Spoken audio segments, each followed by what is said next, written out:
Hello YouTube and welcome to my Axis and Allies 1914 video. Before we get started, especially if you've seen some of my other videos, you might be wondering, why 1914? We've had some videos on it, we've gone through each country, why circle back?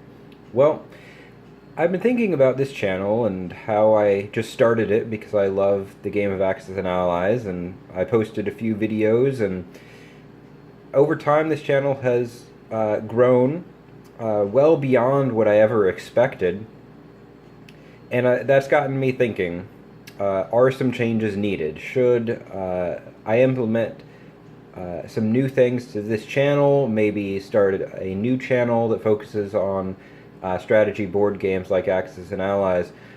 And while none of those changes are coming through right this second, I wanted to make you all aware that there might be some changes coming, and anything that does come, I will give you all a heads up so it not to be a surprise to anyone. And as part of that kind of retrospective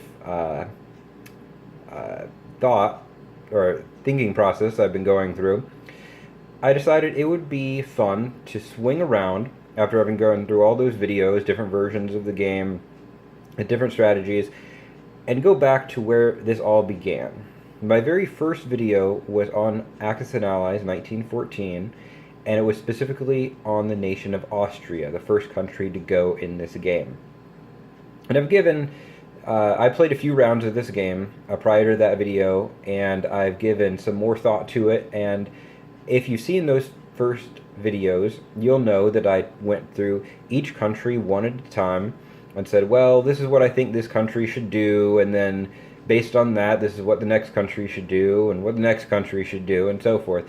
So today, instead of doing that, I wanted to look at a few plausible options that I would have in my mind when playing as Austria. Rather than settle down on a single one, I just wanted to go through a couple big ones and just give you my thoughts on each one.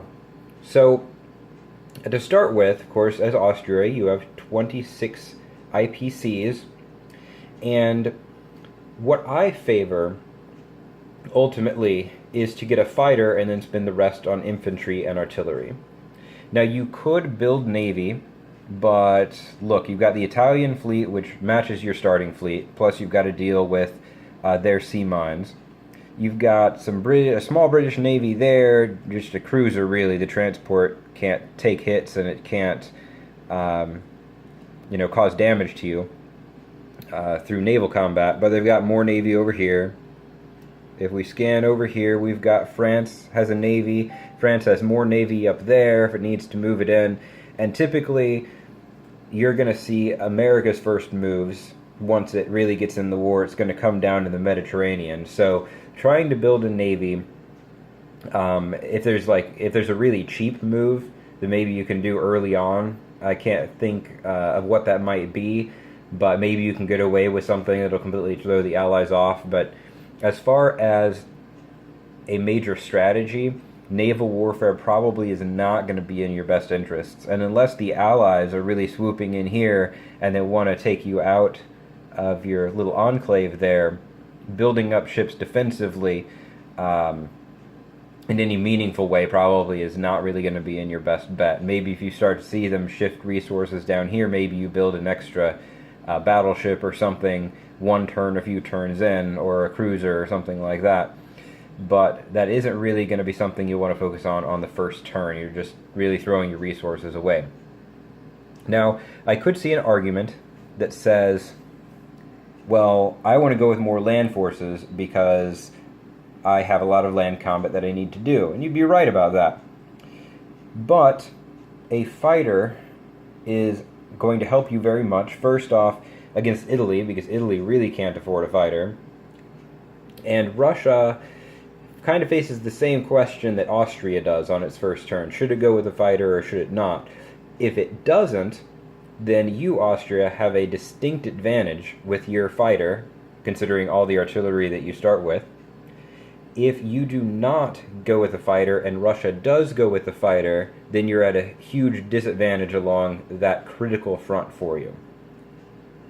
So I recommend getting a fighter, even if it means, getting 2 less infantry, fighters aren't ridiculously expensive in this game, so I think any power that can reasonably afford it should get a fighter, at least on the first turn, if not maybe the first and second turn, just depending on how things are going.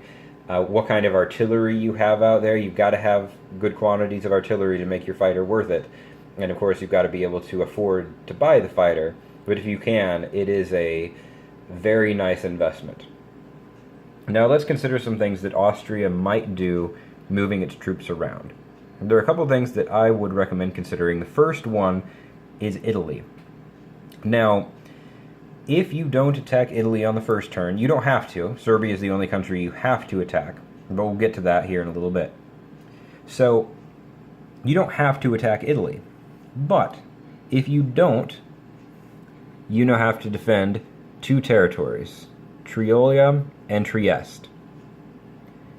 We don't want to have to defend two territories because it means splitting our forces. Each territory's defense is now weaker, and potentially Italy could swoop in, attack the weaker one, or contest one of the two, knock us down for production. We don't need that. We want to knock down their production if we can, do so reasonably. And when it comes to Italy, there's a very easy way to do that, to accomplish both of those goals. We need some sort of force to come into Venice. Whether you just want to contest it, or you're hoping for a lucky roll, and to try and take over the territory, that's up to you. But if you're able to contest Venice, it immediately knocks two production away from Italy, your western opponent. And at the same time, it means you don't have to split your forces between two territories trying to defend both. All you have to do is keep pouring units into Venice, just enough so that it remains contested and Italy can't push you out. At a minimum, that's what you need to do. Of course, you can always devote more to the cause if you want to try and make inroads into Italy.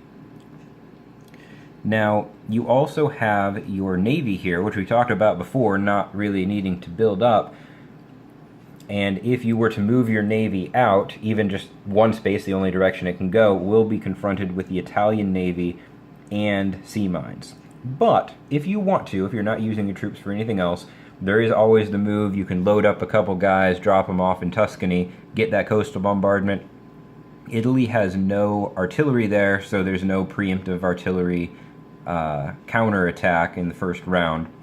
That's why you would want to use your bombardment here rather than up here, just because it probably isn't going to make a whole lot of difference, those extra troops, but then that counterattack and the bombardment and all of that. So that's something that you could do. That knocks two more production away from Italy, potentially gets Austria that two production on the first turn, and perhaps even more importantly, if you're playing tournament rules, which anyone who's watched my World War I videos knows that I prefer, now Italy can no longer double move this force in Rome up to Venice on its first turn. It slows it down, which means that you have a stronger position up here for another turn. So that's what's going on over here. Now, let's take a look at this kind of southeastern front. Now, there are a couple of things here. Of course, you have to attack Serbia. You don't have to attack it with any specific force. You could attack it with one unit. You could attack it with overwhelming force and take it. Just be aware that because it's a neutral that leans towards the Allies, that it will immediately get 3 infantry and 1 artillery there. So if you do want to try and take it in the first turn, just attack it with strong enough force to try and wipe that all out in one turn, and you'll be fine.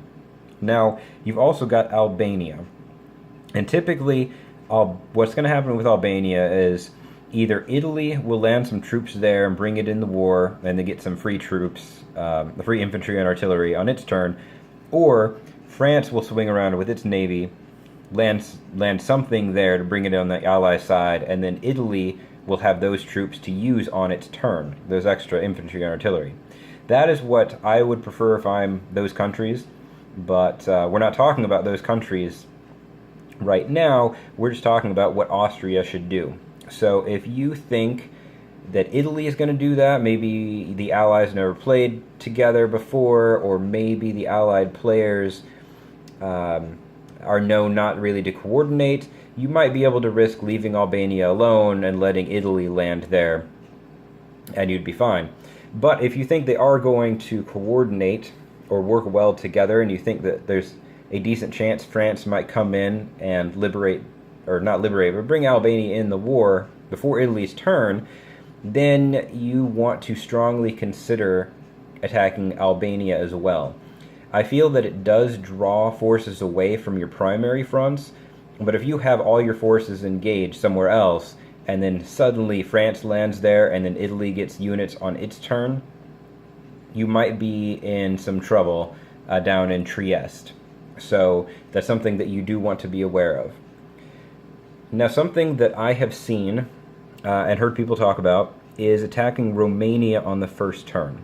Now, ultimately, there's going to be a fight in Romania no matter what, because it is a Allied-leaning neutral, which means that if nothing else, Russia's going to move in. Russia goes after you. It's going to move something in there to get those free units and get that production. So the pros to attacking in there are that if you can make a strong push and maybe take the territory or contest it strongly, now Russia is threatened down south. The disadvantage to that, and the reason that I tend to side against taking that approach, is that right now Austria's Budapest here on Austria's eastern flank does not have to be defended. You can leave it completely defenseless provided that you conquer Serbia, or even if Serbia is contested, they can't attack Budapest from there. The Allies can't.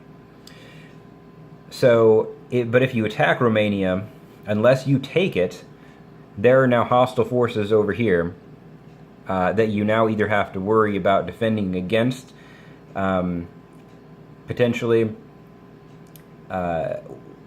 or if your entire force, well, if your entire force, let me correct that, if your entire force was defeated, then you have to worry about defending against it. If your entire force was not, then yes, you're still contesting it, but has that really helped you out at all? You could have moved forces somewhere else.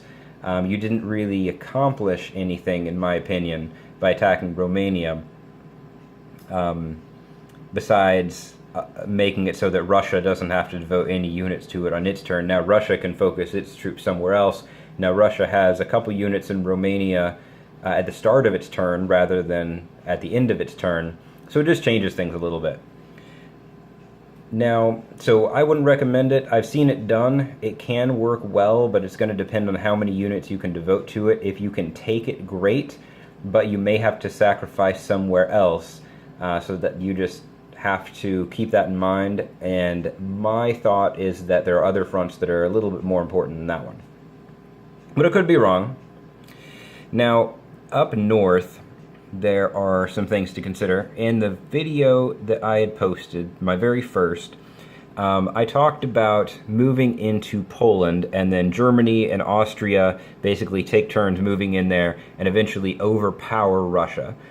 And I believe that that will still happen eventually. But there's another strategy that I've been thinking about that you might consider.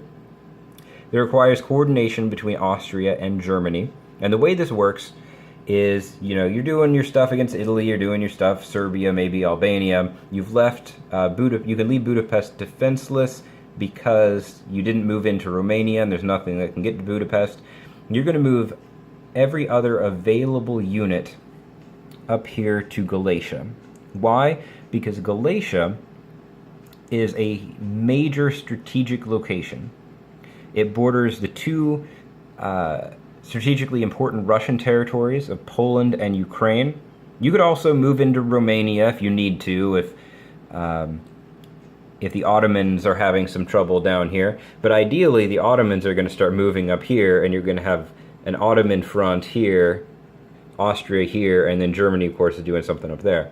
There's another advantage to this move in that on Germany's turn, it's going to shuffle some units down this way and fortify Galicia. Now, why do we want to do that? We talked about the strategic location, but think about the position it puts Russia in. Yes, Russia maybe could attack one of these German territories up here, but it's going to have a huge force of both Germans and Austrians right here. A huge force that could either go to Ukraine, it could go to Poland, or it could go to both. Now remember what we talked about before with Venice and why Austria wanted to attack it, so that it wouldn't have to defend two territories. The Central Powers with this Galatia strategy have forced Russia to defend two territories, neither of which it can afford to lose, which means that whichever one is weaker, whichever one is riper for the plucking, the Central Powers are going to go after. And if Russia tries to split too evenly and neither of them are quite up to strength, Germans could go one way, Austrians could go the other way. Potentially you've got Ottoman support coming in here as well. It's not a good situation for Russia. So currently I'm kind of going back and forth on which approach I like, the blunt force approach going after Poland, or the more nuanced approach where you kind of play chess and force Russia to defend both, and then Russia has to think about what it wants to do and kind of play the odds, and you're just kind of playing poker almost, in a sense, against Russia as you slowly move forward, maybe not really engaging as much, but just positioning your troops, and then it has to counter position, and you have to counter position, things like that. Right now, I do see a lot of benefits to that second approach, just because units are stronger on defense than they are on offense.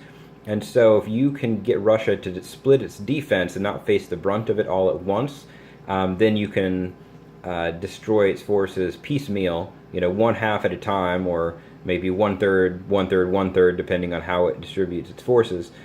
I do still believe that the blunt force approach in Poland will work, but I've been giving a lot of thought to this second option. I think that it has a lot of merit, and I think that the next time that I play this game, I'm really going to start investing in that strategy just to see how it works, because I have some high hopes for it.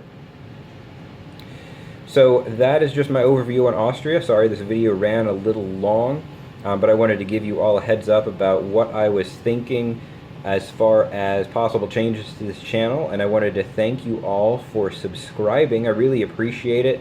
I really am just amazed at how this channel has taken off, and I hope that you all enjoyed this video.